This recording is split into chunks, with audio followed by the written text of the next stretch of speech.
Так, подтвердить заказ на трехъярусный торт и именные капкейки для всех гостей, заскочить в агентство организации праздников, утвердить ведущего и сценарий, выбрать тематику для пиротехнического шоу и внести предоплату за работу повара и официантов. Вроде ничего не забыла.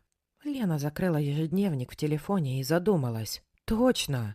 Надо позвонить в салон и записаться на прическу и маникюр. Ну и выбрать себе платье. Саша просил, чтобы все было по высшему разряду. Как-никак единственному сыну, наследнику, исполняется 20 лет. Даже не верится. Лена откинулась на спинку кресла и огляделась. Стильная гостиная, модные картины на стенах. Она очень любила этот дом.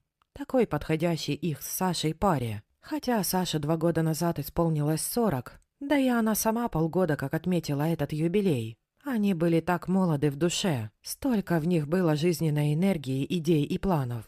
Лена и Саша познакомились на веселой студенческой вечеринке.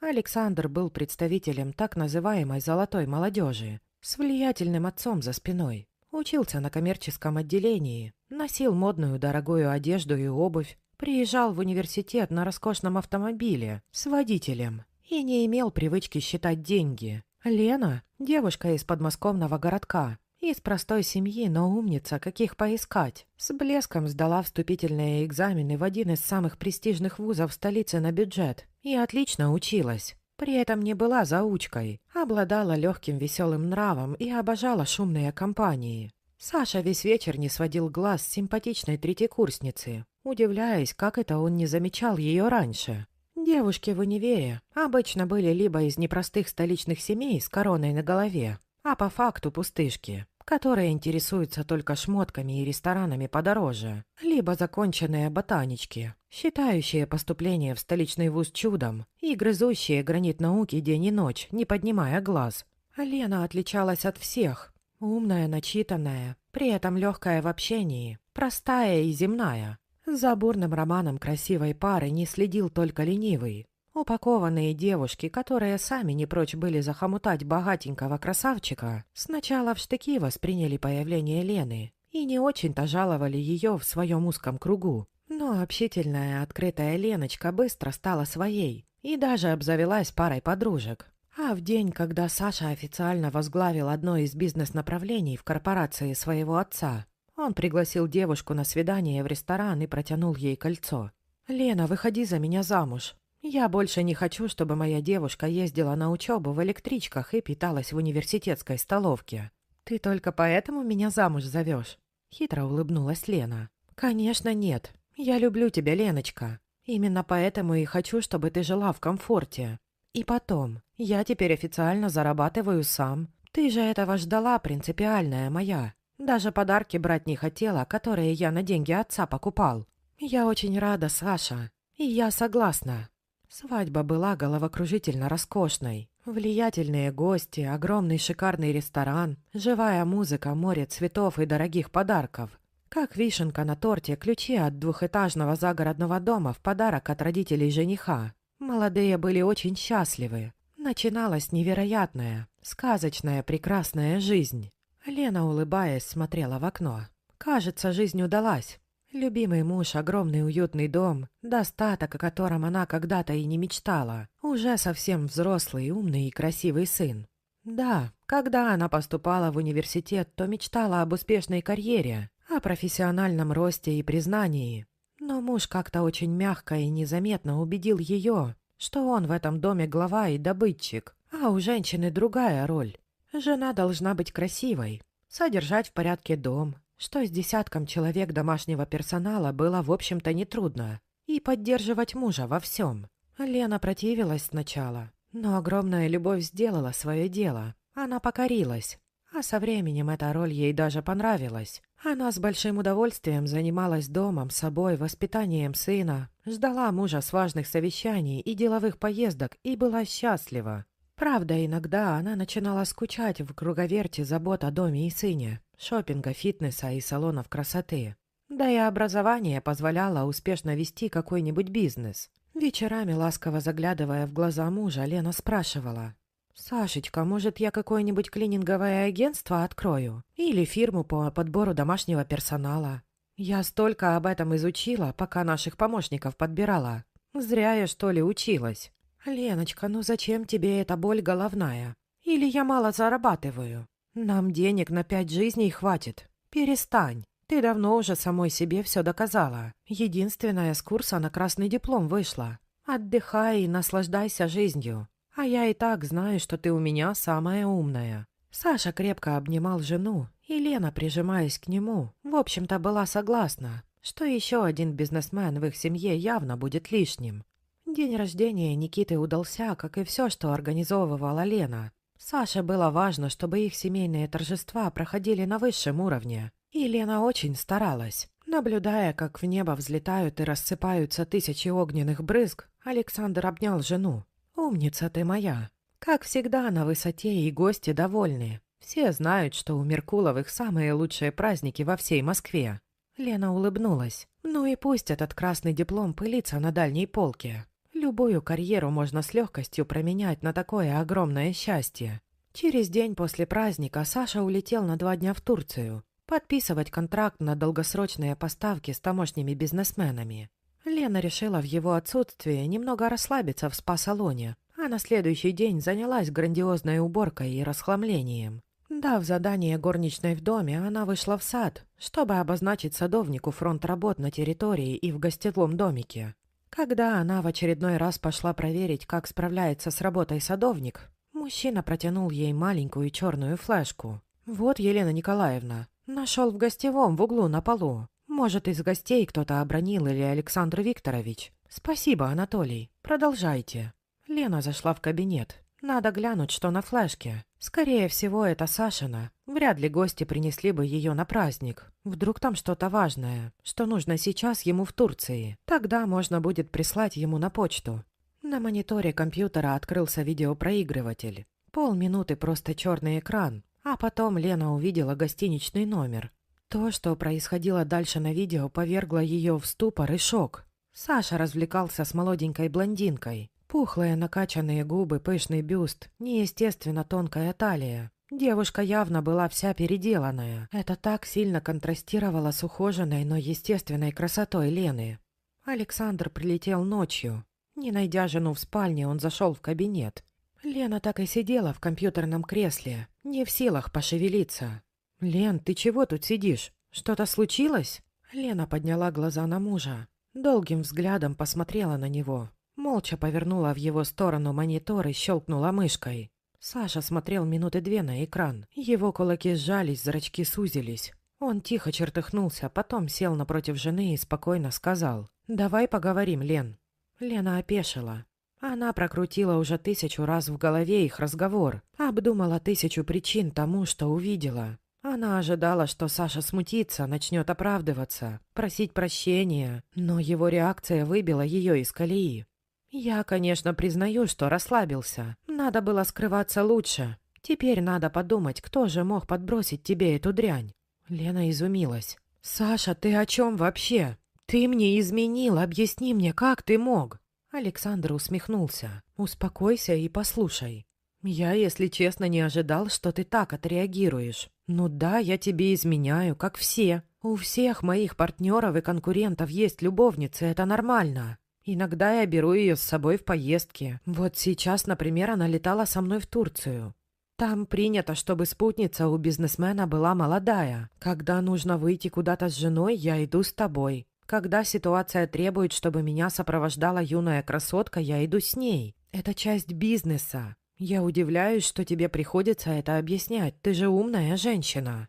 У Лены потемнело в глазах. У нее было ощущение, что ее с головой окунули в грязь и не дают отмыться. К горлу подступила тошнота. «Саша, это подло. Ты предал меня и нашу семью». Саша поморщился. «Только не начинай этот дешевый спектакль. Просто представь, что ты ничего не видела, и будем жить дальше. Все, я устал, перелет был трудный. Спокойной ночи». Услышав звук захлопнувшейся двери, Лена подумала, что в ее голове что-то разорвалось. Наутро Лена спустилась из кабинета в столовую. Она всю ночь проворочалась там на диванчике, безуспешно пытаясь уснуть. Голова гудела, сердце ныло. На столе в красивой вазе стоял огромный букет ее любимых белоснежных роз. В столовую вошел Саша и обнял Лену сзади за талию. «Прости меня, любимая». Лена вздрогнула и высвободилась из объятий. «Не трогай меня». «Лен, ну ладно, пообижалась и хватит». «Пообижалась? Саш, я спать и есть не могу. Я тебе больше 20 лет верила, а ты меня так предал. Я не смогу больше жить с тобой. Я ухожу». Александр с удивлением взглянул на жену, но через секунду в его взгляде мелькнуло презрение. «Уйдешь? И куда, интересно? В свой Урюпинск к маме с папой в однушку? А что ты будешь там делать? Ты же ничего не умеешь. Всю жизнь на всем готовом. Ты не сможешь жить по-другому, потому что привыкла к роскоши. И ничего тебе не достанется, если дальше будешь ерепениться. Брачный договор ведь не глядя подписывала. Так что подумай 100 раз, прежде чем бросаться громкими словами». Последнюю фразу Саша сказал таким тоном, что Лена содрогнулась. Увидев злость и презрение в глазах мужа, Лена схватила сумочку и выбежала из дома. Подышав немного свежим весенним воздухом на улице, Лена немного собралась с мыслями. Ей сейчас необходимо было с кем-то поговорить, чтобы не сойти с ума. Она подошла к дому Савенковых и нажала на кнопку рядом с воротами. Маша, ее подруга и жена Сашиного партнера, запустила ее внутрь. «Привет, ты чего так рано? Маш, дай, пожалуйста, воды». Маша, попросив горничную принести стакан, спросила: «Что случилось? Ты почему в таком виде? Ни укладки, ни макияжа». «Маш, мне Меркулов изменяет». Маша подняла на нее огромные голубые глаза и спросила: «Откуда узнала? Мне флешку подбросили, когда у Никиты был день рождения. А там видео». «Понятно. Ну что, придумала, как теперь Саша откупаться будет? Небось, с бриллиантами?» Лена удивленно глянула на подругу и сказала: «Я ухожу от него». «Чего? Я не могу так жить, понимаешь? Лен, ты что, совсем? От Меркулова? Ты с ума-то не сходи. Любая готова была бы хоть в одной спальне жить с его любовницей. Только бы с такой кормушки не соскочить. Куда ты пойдешь-то?» Лена с ужасом смотрела на подругу и не могла поверить своим ушам. Она вдруг отчетливо поняла, в каком мире жила все это время. Вокруг грязь и предательство. Лена молча поднялась и вышла. Маша, усмехнувшись презрительно, посмотрела ей вслед. Прошло около 2 часов. Лена бродила по окрестности и думала. В какой-то момент у нее промелькнула мысль о том, что, может, и правда стоит не горячиться и остаться. Но, вспоминая, как Саша с ней разговаривал и что он говорил, она вновь и вновь чувствовала подступающую тошноту и прогоняла от себя эти мысли. Нет, так жить просто невозможно. Забредя в маленькую кофейню и выпив кофе, Лена подозвала официанта, чтобы расплатиться. Услышав: «Ваша карта заблокирована», она сначала даже не поняла, что произошло. На автомате взяла другую карту и услышала то же самое. Дрожащими руками Лена открыла внутренний кармашек в сумочке и, увидев там несколько купюр, с облегчением вздохнула. Расплатившись, она медленно побрела к дому. Нужно собрать вещи. Да, Саша быстро начал пытаться доказать ей, что она без него не сможет. Ворота были приоткрыты. Рядом с ними стоял садовник. Лена кивнула ему и попыталась пройти. Садовник встал в проеме и, не глядя на нее, сказал: «Не велено пропускать». Лена изумленно взглянула на мужчину. «Анатолий, что за шутки? Пропустите! Не велено!» Сердце заколотилось. Лена устало достала из сумочки телефон и набрала номер мужа. «Алло!» «Саша, прекрати этот цирк, пожалуйста. Пропусти меня, я соберу вещи». «Какие вещи?» «Мои». «А разве здесь есть твои вещи? Здесь все принадлежит мне, так что ты можешь быть свободна». «А я думал, ты умнее». «Лена, ты нашла, с кем своим несчастьем поделиться?» «С женой Савенкова. Через полчаса все знали, что ты от меня ушла. Ты меня опозорила, Лена. От Меркулова жена ушла. Это же нонсенс. Я такое не прощаю. И никаких вещей ты отсюда не заберешь. Так и быть, можешь забрать телефон и сумочку, которая сейчас у тебя. Кстати, если ее продать, можно месяц жить безбедно. Так что считай, что легко отделалась. А теперь проваливай». В трубке послышались короткие гудки. У Лены потемнело в глазах, она с трудом взяла себя в руки, чтобы не потерять сознание. Медленно развернувшись, она пошла прочь. Только бы добраться до вокзала и не рухнуть в обморок. Лена уже почти год жила в городке, в котором выросла, и из которого когда-то уехала покорять Москву. Она снимала квартиру недалеко от дома, где жили ее родители. Работала в небольшой фирме, подрабатывала переводами, так как отлично знала английский. В это субботнее утро Лена гостила у родителей. Они только-только попили чай и убрали со стола, как раздался настойчивый звонок в дверь. Папа пошел открывать. Лена домывала на кухне посуду. Поставив кружки в шкафчик и вытерев руки, она обернулась и увидела Сашу с букетом белых роз в руке. Родители тактично удалились в комнату. «Что ты здесь делаешь?» Лена села за стол и с интересом посмотрела на бывшего мужа. «Леночка, давай начнем все сначала». Женщина, не мигая, смотрела на Сашу и ждала, что он скажет дальше. «Лен, я бизнес потерял». «Да, я в курсе. Интернет бурлил этой новостью недавно. Савенков меня жестко подставил. Он же партнер мой был, правая рука. Я ему как себе доверял. А теперь он один владелец всего. Это они с Машей, кстати, тогда придумали флешку подбросить. Хотели, чтобы я на личные проблемы переключился и хватку ослабил. Ну, Саш, как ты там говорил?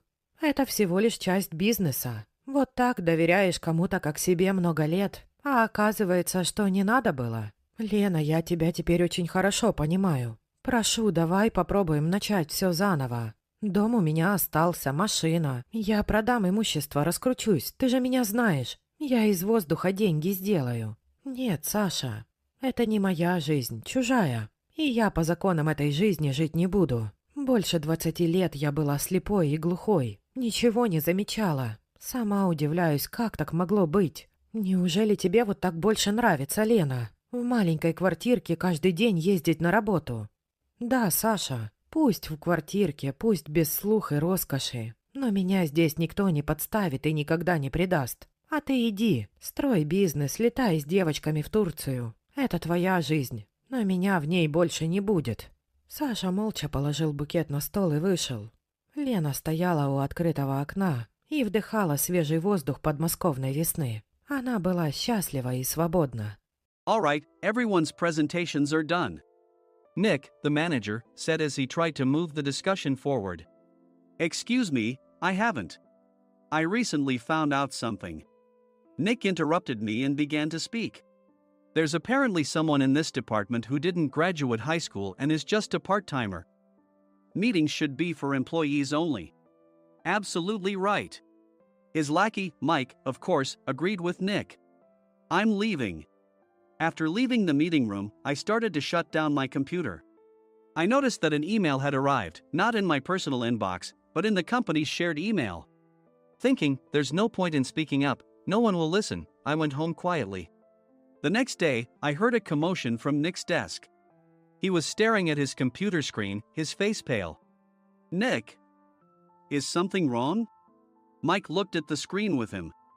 And he turned even paler than Nick. Why is he so angry? Knowing the reason for Mike's distress, I thought to myself, serves them right. My name is Adam. My mother passed away when I was in the 9th grade, and I was raised by my father. Well, you could hardly call it being raised. After my mother passed, my father changed. He drowned his sorrows in alcohol, and though he still went to work, he squandered our living expenses on horse racing. Because of that, I had to start working part-time as soon as I entered high school. Every month, I went to the convenience store with bills in hand that couldn't be auto-deducted from my father's account.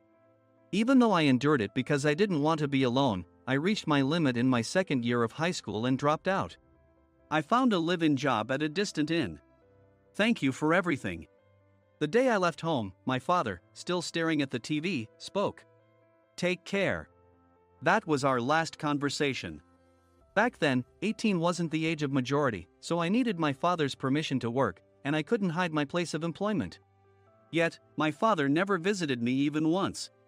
I kept working just to survive, and before I knew it, I was 42. Years of hard work paid off, and I was transferred to the headquarters. I was thrilled to be recognized by the company, as I thought I'd be working in the field until retirement due to my lack of formal education. Listen up. Our work can change the future of our employees. Don't drag us down.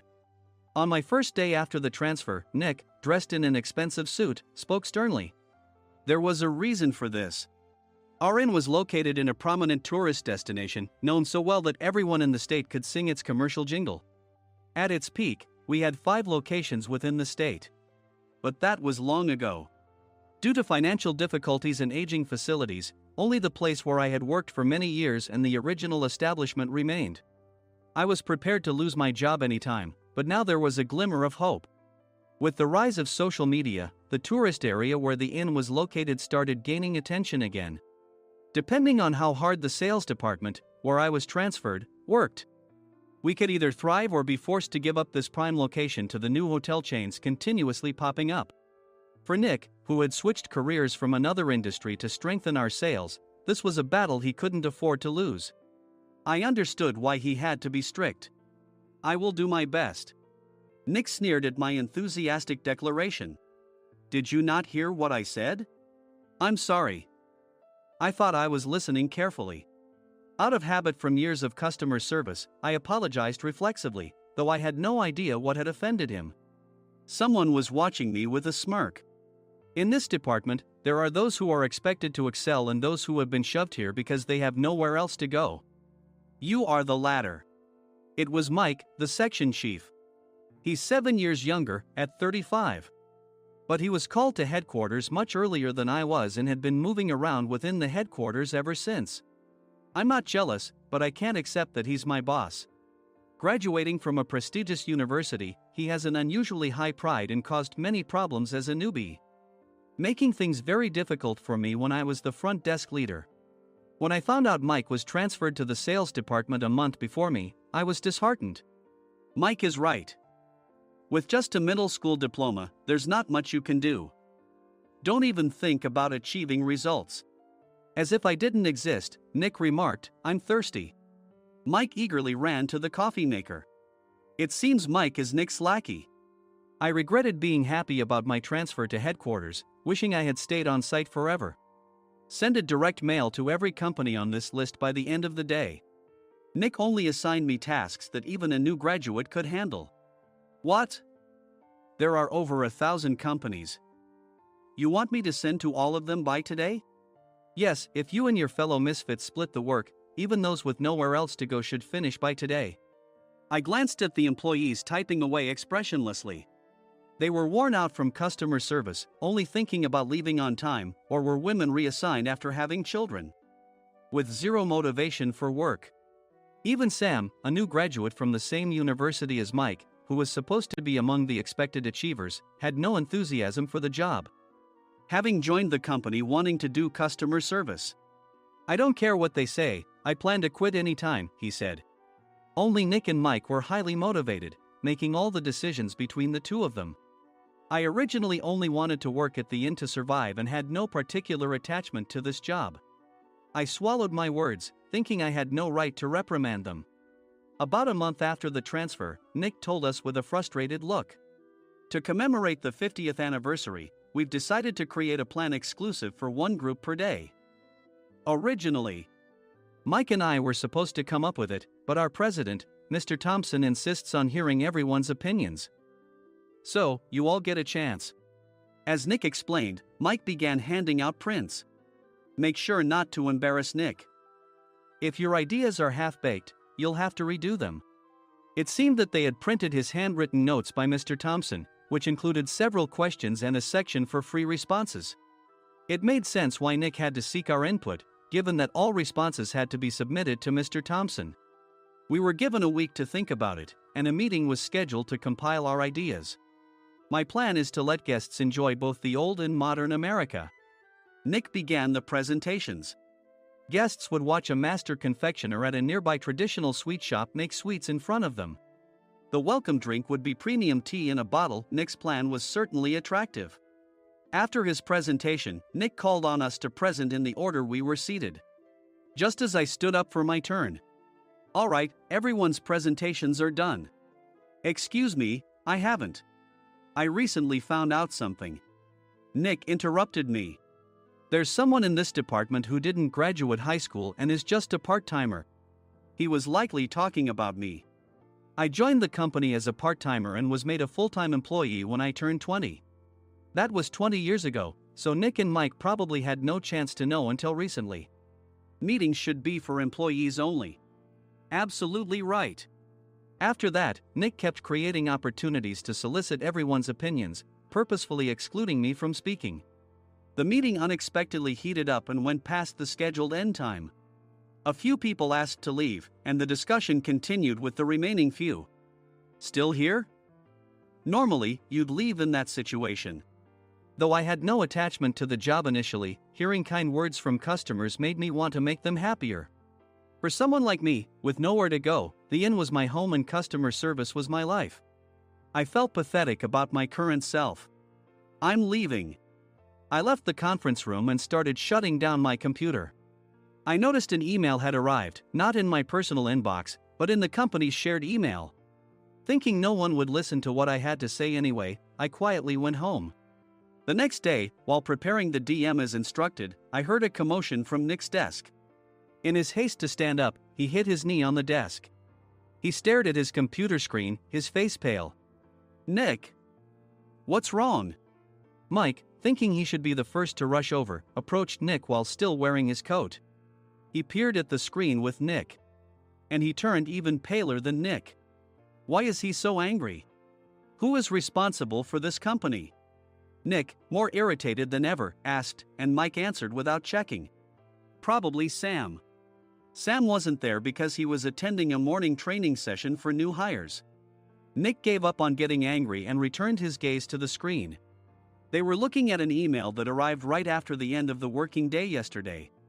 Apparently, no one, including me, had checked it before leaving. The email was from a large company that used us for their annual employee trips. The president and executives of that company also frequently used our services personally. President of the company, Mr. Mason himself, had declared that neither he nor his company would ever use our services again. Well, some companies cancel their employee trips or stop using our services due to financial struggles. Let's just move on. Mike kept wiping the sweat from his forehead with a handkerchief. Knowing why Mike was so agitated, I quietly watched their interaction.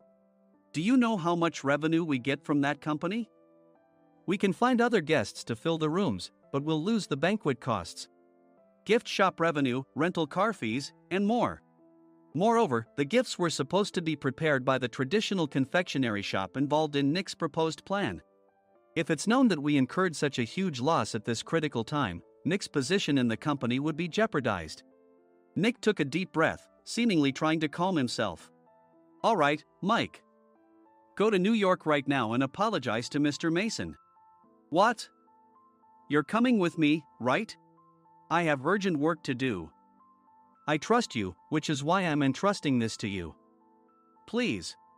Mike, believing Nick's sincerity, agreed with a determined look on his face, saying, yes.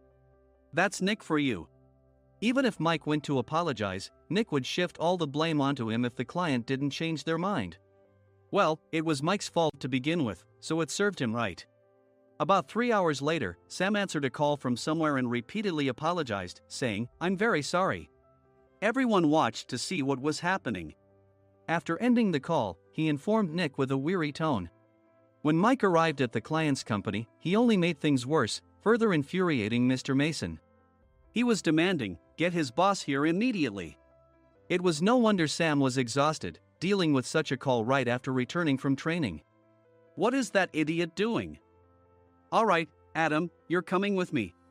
If sacrificing Mike didn't work, then I must be next. Normally, I'd want to refuse at all costs, but I saw an opportunity in this situation. If I can be of assistance, I'd be happy to join you. I immediately followed Nick, and we flew to New York. When we introduced ourselves at the reception, it became clear how serious the situation was. As the receptionist personally escorted us to the president's office. Angry voices leaked through the door, making both Nick and me uneasy. Excuse me. I'm Nick, the supervisor. I understand my subordinate has caused you trouble, and I deeply apologize. Nick, with his experience in the corporate world, knew enough to offer an apology before excuses. However, his customer service skills left much to be desired. I sighed as I saw Mike trembling like a small dog in the corner of the room. What kind of training are you giving your subordinates? Mr. Mason glared at Nick with a red face. The intensity of his gaze made even Nick take a step back. Regrettably, I joined this company only 2 years ago and was unaware of Mike's issues. I should have identified his shortcomings sooner. Indeed. I should have realized sooner. No sensible person would come to apologize and then give a lengthy presentation on the drawbacks of not using their in. Nick froze, his mouth slightly open. Suspecting the worst, I picked up the documents that had fallen to the floor. It seemed Mike hastily prepared these documents on the plane, listing the disadvantages. Disadvantage 1: if you change the venue for the company trip, employees might suspect it's for cost-cutting reasons, leading to a negative impression. Reading it aloud half-jokingly, Nick snatched the papers from my hand and checked the contents with a furious expression. Among the stack of documents was a receipt from a nearby convenience store's copy machine. I felt a pang of dread, hoping he hadn't shown the receipt as well. What do you think he said when I asked what kind of nerve he had to do this? I'm very sorry. Faced with the dire situation, Nick must have thought there was nothing left to do but apologize.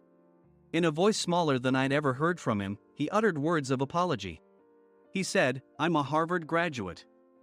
I don't believe I said anything wrong." Mike! What have you done? Forgetting his plan to pin the blame on Mike, Nick yelled loudly, even in front of Mr. Mason. "I didn't do anything wrong." "You're still saying that? Look at him." Mike pointed at me with a shaking hand. "I was assigned to headquarters in my 20s and now I'm a section chief. This guy only made it to headquarters at 42. Everything I've done proves I was right. So why are we losing the contract?" Having said his piece, Mike collapsed to the floor. "Of course. You were sent there because you had nowhere else to go." Mike never expected to hear such words from someone he looked down upon. He lunged at me, and Nick hurriedly stepped in to stop him. "Mr. Thompson told me Mike is a quick thinker, and to take good care of him." There's no way he was pushed aside. "Don't make things worse here. He didn't say quick thinker, he said only quick-witted, didn't he?" I don't remember that part." I recalled the many troubles Mike caused when he was a newbie. When Mike was on the front line, his pride was so high that he never apologized to customers. Customer service, especially in our job, doesn't work alone. It brings both good and bad situations. If the front staff or housekeepers made mistakes, or the cleaning company didn't properly clean a room, one had to apologize to the customers regardless of personal fault. Mike, in such situations, would never apologize, insisting he wasn't at fault. This often angered customers, and as the front desk leader, I frequently had to apologize on his behalf.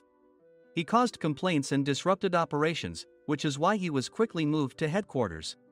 In departments where he didn't interact directly with customers, his quick thinking was beneficial and things went well. But it seemed his flaws were starting to show. Corporate reservations are supposed to be entered into the system by the sales representative. But a quick check yesterday revealed that more than 10 items were missing from the client's reservation. The handover document clearly stated what needed to be prepared. Why didn't you enter it into the system? Why do we have to give them special treatment? Filling rooms near the banquet hall, setting up all the food in advance. Specifying the brand of wine, they're too demanding. No wonder he always angered customers, I thought, feeling a headache coming on. Grouping them in rooms near the banquet hall is for our benefit too. It makes it easier for the staff to set up beds and serve breakfast since everyone's schedule is synchronized. As for the other requests, Mr. Mason suggested them to lighten our load. I didn't know that. Nick finally seemed to realize that Mike was the one who had angered the client. What did you say to them? I just told them we wouldn't give them special treatment anymore. We shouldn't waste effort on things that don't bring in money. I was utterly exasperated at his lack of understanding of customer service. Of course, we shouldn't comply with unreasonable demands. But carrying over successful practices from past stays makes customers feel remembered and enhances their experience. Good memories encourage repeat visits. That's part of our job. I looked down at Mike, who was sitting on the floor. In our job, nothing is a waste. Mr. Thompson likely moved you to the sales department, hoping you'd finally understand this. How do you think he feels now that you've failed to meet his expectations? Mike, tears in his eyes, fled the president's office. I was amazed he still hadn't apologized. You have it tough, Adam. It's okay, we're all employees of the same company. I deeply apologize for this disrespectful incident. Especially after all the care you've shown us. If it weren't for you, Adam, I really would have stopped staying here. When I heard you were moving to the sales department, I was willing to reconsider if you handled it. Seeing us talk so amicably, Nick's face contorted. Do you two know each other? Adam's service is excellent. I always requested him specifically. Normally, we don't accept specific staff requests, but we made an exception for Mr. Mason, adjusting my shifts accordingly. He had personally stayed at our hotel just before my transfer, and during casual conversation, I mentioned, I'm moving to the sales department soon. If I hadn't told him then, things could have been much worse. Please continue to take care of us. I look forward to it. On the return flight, Nick awkwardly offered me a can of beer. It's still working hours. Of course, I had no intention of forgiving him for a single beer. Nick might try to pin everything on Mike and avoid any consequences. While pondering this, a startling fact came to light. Nick, the tea bottles for the plan have arrived. I handed Nick a bottle labeled with our inn's name. They look good. What are you talking about? These are plastic bottles. I had assumed we would use the trendy, high-end bottling tea. But what arrived were ordinary plastic bottles of tea with customized labels. The only unique aspect was the label, which had the inn's name, making it look customized. Upon further investigation, I discovered that a substantial amount of money was set to be paid to the tea company. It was priced like bottling tea. Does this plastic bottle really cost $100 each? The tea inside is specially blended for us. The extra cost is for that. Wouldn't it be better to use another tea company? Or is there a specific reason we must use this one? As Nick continued to make excuses, I showed him a printed email. I informed the tea company's president, Mr. Mitchell, that we discovered irregular payments and he confessed. He said you two were high school classmates and planned to split the extra money. That idiot. Why did he confess? That's not important. You should worry about yourself, this could turn into a police matter. Opening the bottle cap, I suggested. How about calming down with this tea? It supposedly has a relaxing effect. Nick drank the tea frantically. In the following days, decisions were made about their fates. Mike was reassigned to the General Affairs Department, with no chance of transfer or promotion, as per Mr. Thompson's orders. As for Nick, since the payment to the tea company hadn't yet been made, he narrowly avoided legal trouble. Instead, he was encouraged to leave the company, and to avoid further complications, Nick submitted his resignation. Rumor has it that connections between HR departments have made it difficult for him to find new employment. Even though it was good to have those two gone, something unexpected happened in the sales department. Everyone became motivated and united in refining the 50th anniversary plan. In the end, my plan was adopted. We collaborated with the Tourist Information Center to provide personalized guides. The plan, tailored to the number of guests, was truly special for the 50th anniversary. Hey, is Adam's family coming to stay? I immediately booked that special plan for my family. Sam noticed it on the reservation list and quickly picked up on it. Yes, I'm inviting my father. That's great. I might invite my parents too. I lacked the courage to face my father just as Adam. But here, with the confidence Mr. Mason praised, I felt ready. The 50th anniversary plan was a perfect opportunity to reconnect with my father. I hoped to bring back the days when we could laugh together as we once did.